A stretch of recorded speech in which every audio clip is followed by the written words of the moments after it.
मैं सबूत लेके आया हूं जी।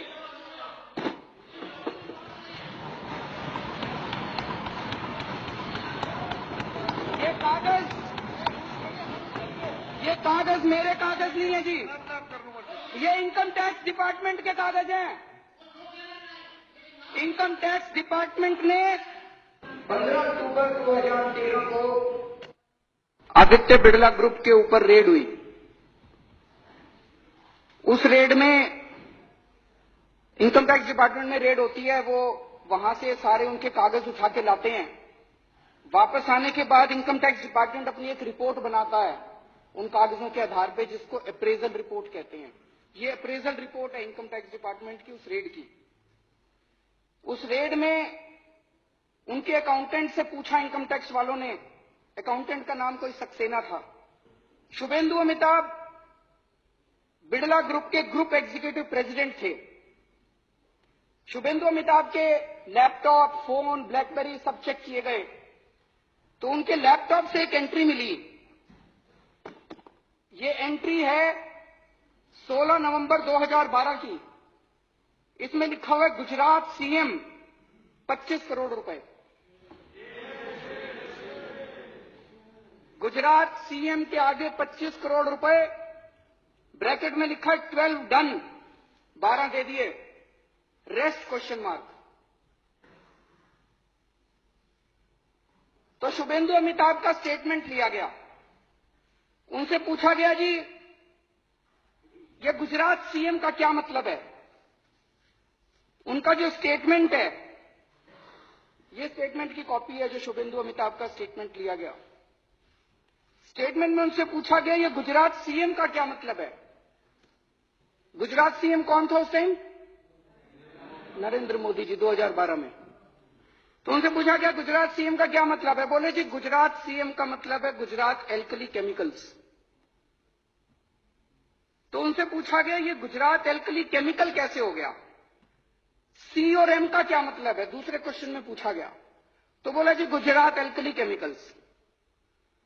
तो फिर तीसरे क्वेश्चन में उनसे पूछा गया भाई क्या आपने इसके पहले कभी गुजरात एल्कली केमिकल की शॉर्ट फॉर्म गुजरात सीएम कहीं भी अपने नोट्स में इस्तेमाल की है या इसके बाद कभी की है? कहते ना। उनसे पूछा गया कि क्या आपकी कंपनी में कोई गुजरात एल्कली केमिकल को शॉर्ट फॉर्म में गुजरात सीएम लिखता है? बोला ना। तो ये उसके बाद इनकम टैक्स डिपार्टमेंट ने अपनी एनालिसिस की है। ये उसकी एनालिसिस की कॉपी है।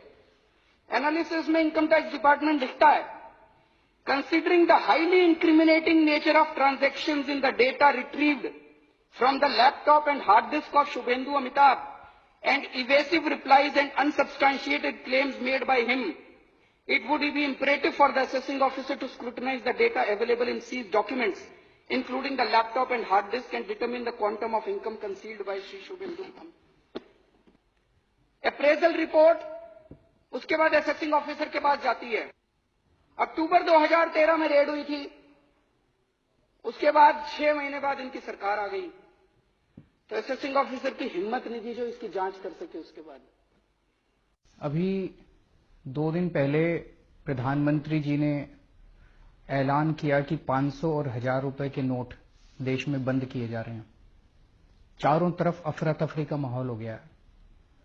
प्रधानमंत्री जी ने कहा है कि काला धन रोकने के लिए, भ्रष्टाचार रोकने के लिए ये कदम उठाया गया है।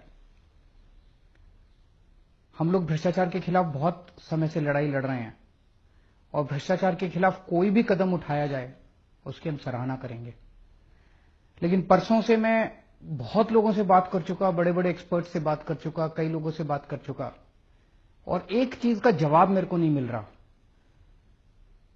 कि 1000 के नोट बंद करके 2000 के नोट लाने से भ्रष्टाचार कैसे खत्म होगा। 1000 के नोट बंद करके 2000 के नोट लाने से काला पैसा कैसे खत्म होगा।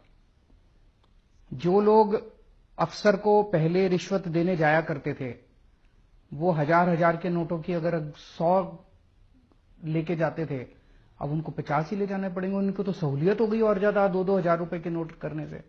2000 रुपए का नोट लाने से काला पैसा और भ्रष्टाचार कैसे खत्म होगा।